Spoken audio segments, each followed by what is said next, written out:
Dalam perang modern, ruang udara rendah menjadi salah satu area yang paling padat aktivitasnya. Di ketinggian inilah, drone, helikopter, dan pesawat serang rendah beroperasi. Karena itu, sistem pertahanan udara portable atau MANPADS memiliki peran yang semakin besar. Salah satu sistem yang mendapat perhatian adalah 9K333 Verba, MANPADS generasi terbaru yang digunakan Rusia di medan perang Ukraina. Video ini membahas bagaimana Verba bekerja, bagaimana penggunaannya di lapangan, bagaimana Ukraina menilai ancaman ini, serta bagaimana kehadirannya mempengaruhi dinamika perang secara keseluruhan. Pembahasan dilakukan secara netral, tanpa kepihakan.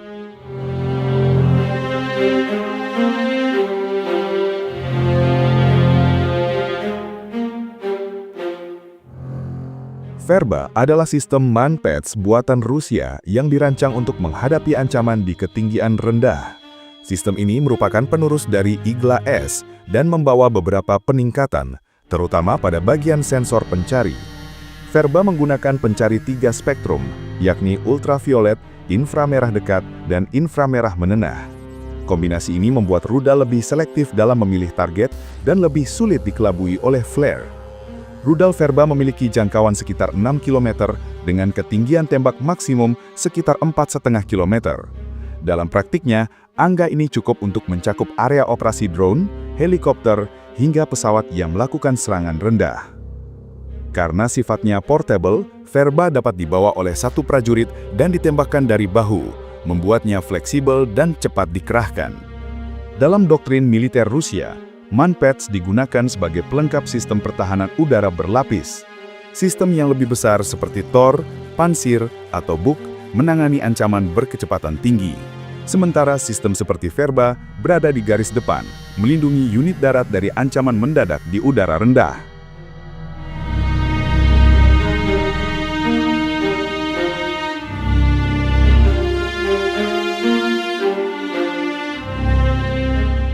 Sejak awal konflik, banyak bukti menunjukkan bahwa Rusia menggunakan sistem ini di berbagai sektor front. Foto dan video dari sumber terbuka memperlihatkan prajurit Rusia membawa tabung peluncur Verba, terutama di wilayah timur dan selatan. Ada juga laporan bahwa satu atau beberapa unit Verba berhasil disita pasukan Ukraina, menunjukkan kehadirannya di garis depan. Walaupun tidak ada data resmi mengenai jumlah unit yang digunakan, pola penyebaran Rusia dalam perang sebelumnya menunjukkan bahwa MANPADS biasanya dikerahkan secara luas. Rusia cenderung mempersenjatai unit motorized dan rifle brigade dengan sistem portable semacam ini, sehingga kemungkinan besar Verba ditempatkan pada banyak titik, khususnya di area yang memiliki mobilitas drone Ukraina yang tinggi. Karena sifat peperangan di Ukraina yang berbasis artileri, drone, dan infanteri, MANPADS sering ditempatkan dekat garis kontak, terutama di posisi-posisi defensif, jalur logistik, dan lokasi penyimpanan amunisi. Verba hadir sebagai salah satu lapisan pertahanan yang bertujuan mengurangi efektivitas pengintaian Ukraina.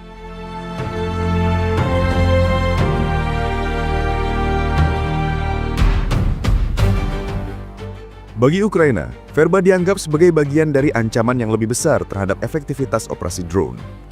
Ukraina sangat mengandalkan drone pengintai untuk mendapatkan data real-time, memperbaiki akurasi artileri, dan melakukan penyerangan lewat drone FPV.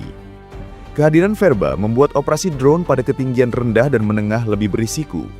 Rudal dengan sensor multispektrum membuat drone yang memiliki jejak panas rendah pun berpotensi terdeteksi. Hal ini memaksa operator Ukraina untuk terbang lebih rendah atau menggunakan drone dengan biaya murah untuk misi yang beresiko. Selain drone, sistem ini juga menjadi ancaman bagi helikopter dan pesawat. Ukraina jarang menerbangkan pesawat serang rendah karena kepadatan ancaman anti udara dari Rusia. Verba merupakan salah satu faktor yang memperketat risiko tersebut. Karena itu, Ukraina menyesuaikan strategi dengan meningkatkan penggunaan drone jarak jauh, menambah jumlah drone bersekali pakai, serta mengandalkan peperangan elektronik untuk mengganggu proses akuisisi target.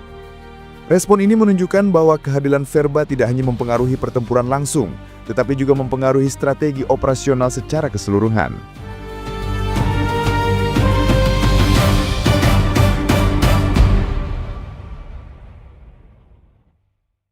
Verba tidak memiliki lokasi penempatan tetap. Sistem ini mengikuti pergerakan unit infanteri dan mekanis Rusia. Penggunaan lebih sering terlihat di sektor yang intensitas drone Ukraina tinggi, seperti di Donetsk, Luhansk, dan beberapa bagian Zaporizhia. Posisi Manpads biasanya berada pada zona yang sulit dijangkau sistem udara yang lebih besar.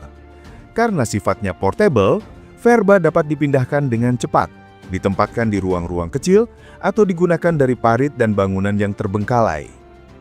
Kendali atas ruang udara rendah menjadi semakin penting dalam perang Ukraina, dan Verba merupakan alat yang memungkinkan Rusia mengurangi peluang operasi udara Ukraina di area-area taktis tertentu. Walaupun tidak menentukan hasil perang sendirian, sistem ini memberi kontribusi terhadap penutupan sebagian ruang udara operasional Ukraina.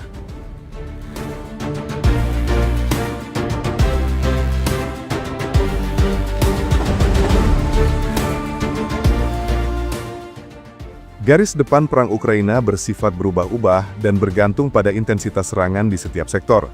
Berdasarkan laporan publik dan pengamatan OSINT, saat ini medan perang didominasi oleh pertempuran drone. Kedua pihak menggunakan ribuan drone FPV setiap bulannya.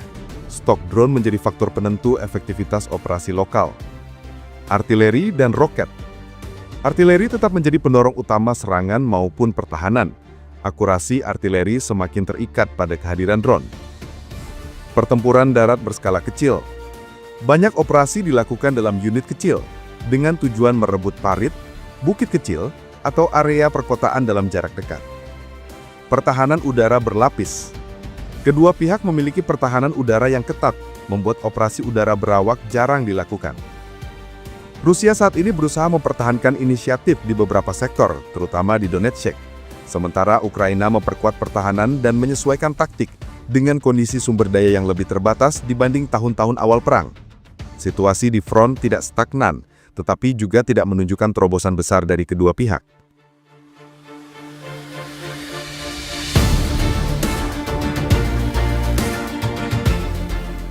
Video ini dibuat untuk tujuan edukatif dan analisis semata. Kami tidak memihak pada pihak manapun, tidak mempromosikan kekerasan, dan tidak mendukung perang dalam bentuk apapun. Semua informasi yang disajikan bersumber dari laporan terbuka dan analisis geopolitik yang tersedia untuk publik. Tujuan kami adalah memberikan pemahaman yang seimbang tentang situasi global agar masyarakat dapat berpikir kritis dan bijak. Perdamaian, dialog, dan diplomasi adalah jalan terbaik untuk menyelesaikan konflik.